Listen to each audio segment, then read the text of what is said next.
लंबी बैटिंग खिलाई है, क्योंकि जी 5 तो आपने ओपनर ही खिला रखे थे, फिर आपने इमाद वसीम है, शादाब को भी आप एज ए बैट्समैन खिला रहे हैं। तो आप अगर 7-8 नंबर तक बैटिंग लेके जा रहे हैं इस तरह, तो मेरे ख्याल में थोड़ा सा चांस लेना बनता था आज इस चीज़ का। बिस्मिल्लाहिर्रहमानिर्रहीम। आप देख रहे हैं मेरा YouTube channel the match winner. और आज यकीनन पूरी दुनिया में जहाँ जहाँ भी पाकिस्तान के फ़ैन हैं उनके लिए खुशी की बात होगी कि एटलीस्ट चलो पाकिस्तान ने अपना खाता तो खोला कि जीत का। हालांकि ऐसी जीत मैं वैसे इतना हैप्पी नहीं हूँ आज कि जिस तरह पाकिस्तान जीता है। मैं यही समझ रहा था कि पाकिस्तान को ना 14 ओवरों में ही स्कोर पूरा करना चाहिए था, कि जो रन रेट था हमारा है ना वो यूएस से ऊपर जाना चाहिए था इस मैच में।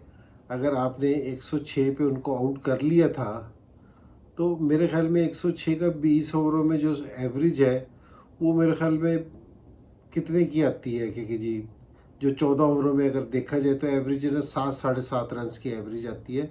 7-7.5 रन की एवरेज करना मेरा नहीं ख्याल कि जी कोई इतना मुश्किल था। मैं बिल्कुल आपसे कोई बड़ा बोलने की नहीं कोशिश कर रहा, लेकिन कह रहा हूँ कि ये कनाडा की टीम है ना, ये क्लब लेवल की टीम है। क्योंकि जी इनके जो बॉलर्स थे वो इस तरह थे, तो इसको हमने इसका एडवांटेज हमें लेना चाहिए था।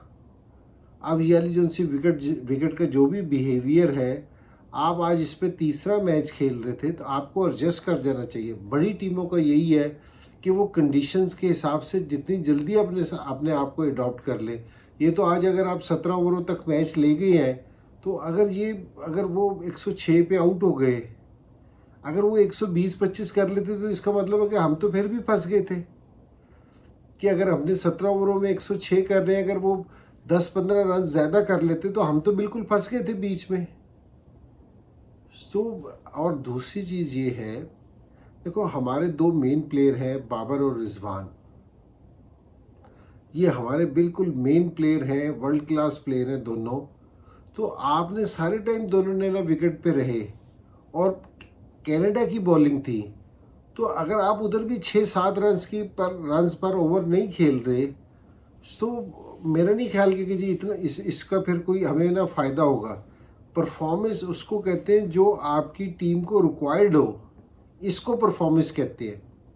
और मैं आज ये समझ रहा था कि जिस तरह साइम अयूब आया था, साइम अयूब से को मेरे ख्याल में लाइसेंस होना चाहिए था उसके पास कि जी वो आके ना सिर्फ हिटिंग करे। और आज मैं ये समझ रहा था कि आज हमें स्कोर की ज़रूरत है, हमने 100 स्कोर सिर्फ करना है। तो मैं फ़खर को भी देख रहा था कि कभी इनका हो सकता है कि जी फ़खर का जो सा बैटिंग ऑर्डर है वो प्रमोट कर दिया जाए, क्योंकि जी वो ऊपर आके खेले ताकि आके हमें हिटिंग करें। और अगर कहीं 1 से 2 हमारे आउट हो जाते तो बाबर और रिजवान उस चीज़ को कवर करते। अब आप ऐसा तो होना चाहिए, अगर हम डर के खेलते रहेंगे क्योंकि जी डरेंगे इस चीज़ से, तो मेरे ख्याल में ये इतना मुनासिब नहीं है। क्योंकि जी हमें थोड़ा सा अटैक करना चाहिए था और थोड़े से रन्स बनाने चाहिए थे। मेरा अपना ज़ाती ये ख्याल है। क्योंकि जी हमें थोड़ा सा आपने अगर लंबी बैटिंग खिलाई है, क्योंकि जी 5 तो आपने ओपनर ही खिला रखे थे, फिर आपने इमाद वसीम है, शादाब को भी आप एज ए बैट्समैन खिला रहे हैं। तो आप अगर 7-8 नंबर तक बैटिंग लेके जा रहे हैं इस तरह, तो मेरे ख्याल में थोड़ा सा चांस लेना बनता था आज इस चीज़ का।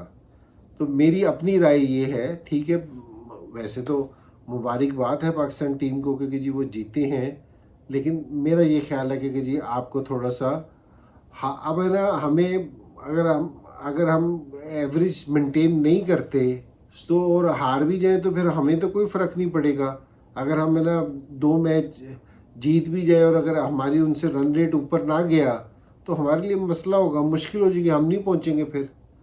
तो इसमें एक तो ये वाली चीज़ थी। दूसरी चीज़ ये थी कि थोड़ा सा ये है कि जी अपना जो लड़के अब दूसरे हैं, क्योंकि जी थोड़ा सा अपनी है ना चीज़ को, अपनी थोड़ी सी बॉलिंग में ना वैरायटी पैदा करो।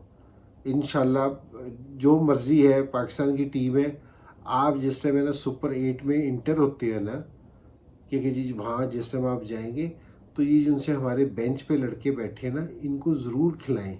ये नहीं कि ये बुरे हैं, क्योंकि जी आपने वर्ल्ड कप में गए हैं, ये इब्रार है, ये अब्बास आफरीदी है, इनको आप ज़रूर मौका दें। आपकी बॉलिंग में ना वैरायटी आएगी। सारे लोग आपकी एक ही बॉलिंग खेल खेल के ना सारों को आइडिया हो गया कि जी आप लोग किस तरह की बॉलिंग कर रहे हैं। अपनी बॉलिंग में थोड़ी सी वैरायटी को पैदा करें, कि थोड़ी सी वैरायटी लेके आए अपनी बॉलिंग में।